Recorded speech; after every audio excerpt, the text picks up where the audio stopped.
Welcome to Wrong Time Watch. My name is Kevin, and today we're looking at the Oris Big Crown pointer date with the Calibre 403. This watch was kindly lent in by Saltzman's Watches. Greatly appreciate them sending in these watches for us to check out. If you could take a moment to go check out their website and their Instagram account, I would appreciate that as well. I'll leave it linked in the description below. So this watch is a 38 millimeter in diameter, so I think it would be a great watch for a smaller wrist. I have a 6.5 inch wrist, so I think it will work well for my wrist. This has a navy blue dial. Hopefully you can see that on your end of the screen there. It's real dark blue, and I believe the strap is blue as well. So let's take another watch, put it up here. Yeah, I think it looks like it's blue. Let me know what you think. So as I mentioned, this has the 403 movement based off of the Calibre 400, which has an amazing 5 days of power reserve. It still blows me away that it has 120 hours of power reserve. And this is the Oris in-house movement on display here through a flat sapphire case back. Let's see if I can read the back here. Oris Holstein. Some numbers there, 776 4000, stainless steel, sapphire crystal, and water resistant 5-bar, 50 meters. So there we go. Now let me zoom in on this movement a little bit. You can look at it here. Then I'll flip it over to look at the dial. I always appreciate looking at movements. In this position, it looks similar to a bear. You have the two ears here and then kind of the face there, so yeah, it looks pretty neat.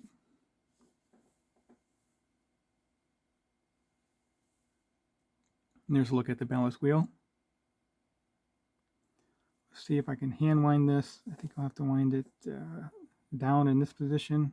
Maybe, we have to unscrew it. I forgot about that. This has a screw down crown, 50 meters water resistant with a screw down crown.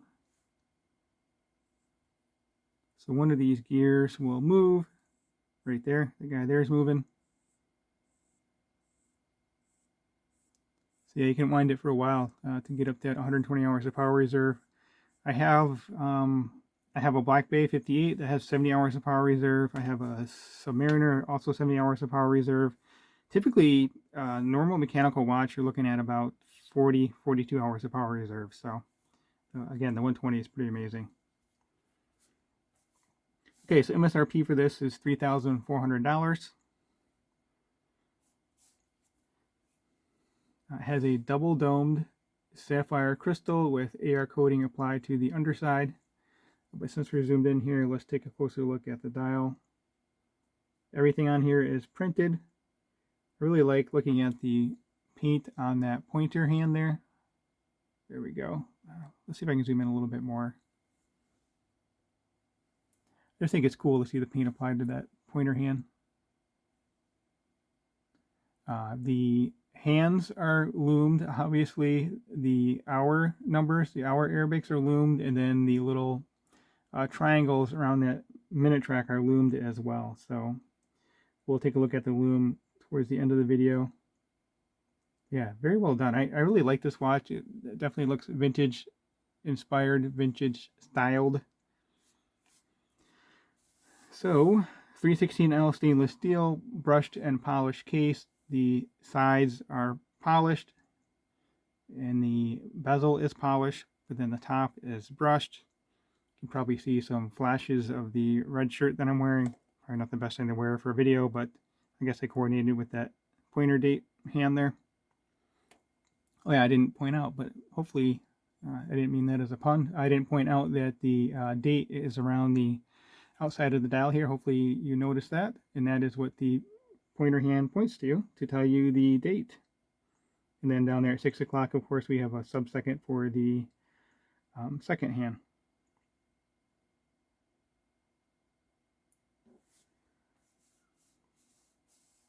So the loom is C1 and C3, again, which is applied to the dial in the hands.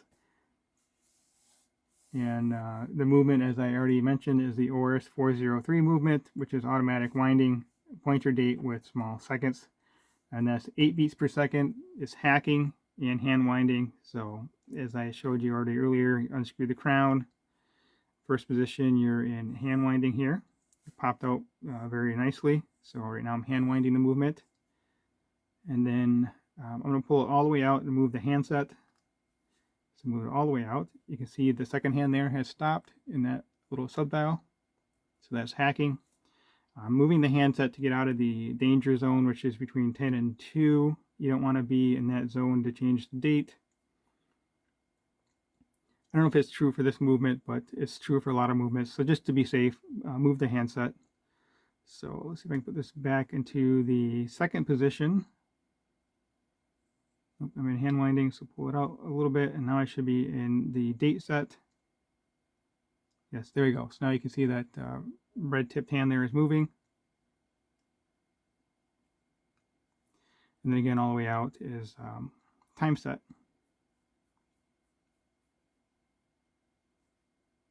So let's push the crown and screw it back in.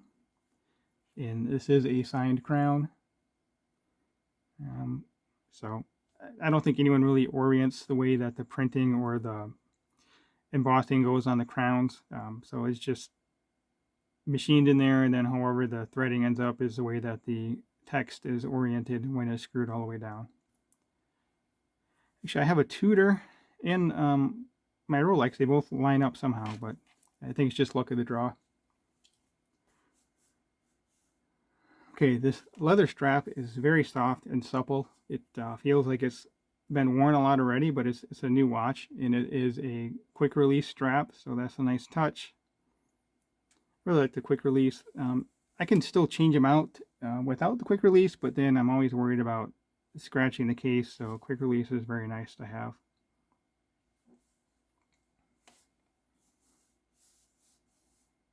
Oh yes, also wanted to mention that this has a easy to use spring bar here. So if you get a new leather strap, you can just swap out the buckle and the tang, and these feel very well made. And that sign there, also Oris, and that's a machine tang, it's not a stamped tang. I really haven't worn this watch all that much. It's not my watch, so I don't really like to put these on too much since it's been loaned in and it's a new watch. So, but the times I have had it on wrist, it wears very well, which I will show you right now. And again, as I mentioned, this strap is very soft and comfortable. There is something I'm going to tell you a little bit about this watch you're probably not going to like, but we'll just hold on to that thought for a moment when we get into the specs.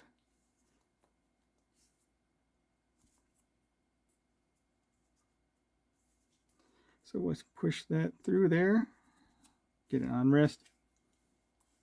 Oh, got to zoom back out here. So yeah, it's the lugs are a little bit long for the 38mm case, but again, that gives it that vintage look. Matches the large crown very nicely, and then also the domed crystal here. Sorry, looking for a microfiber cloth just to give it a quick wipe here. There we go. So let me know what you guys think of this watch. I really like it. I like the look. The crystal, again, like I said, is domed, so you're probably picking up the studio lights off to the sides there, which you normally wouldn't see with a flat crystal. Then I have the light back there. All right, let's talk about the dimensions. All right, so lug to lug is really not that long. It's 55.6. The case diameter is 38. The thickness is 12.2 thick, and I would say 1 to 2 millimeters of that is due to that crystal there. So it looks a lot thinner than the thickness number would indicate.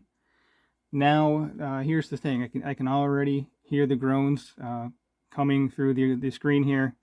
The lug width is 19 millimeters, so I know there's going to be folks that are not happy with that, especially considering that this is on a leather strap. If it's on a bracelet, you know, I would just when I get a watch on a bracelet, I typically just leave it on that bracelet and just wear it on that bracelet. But a watch that comes on a strap, I know you like to change it around, mix things up.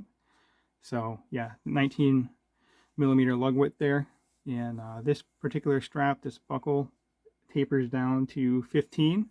So 19 to 15, that's a, what is that, 4 millimeter difference. So that's a nice transition there. And the crown is 7.4 millimeter, and the weight of this watch is 62 grams. So nice and lightweight, very wearable. Let me show it next to my SKX real quick, and then we'll check out the lume, and that will again be compared to the SKX. So yeah, again, 38 to 42. Let's say the dial sizes are almost the same though.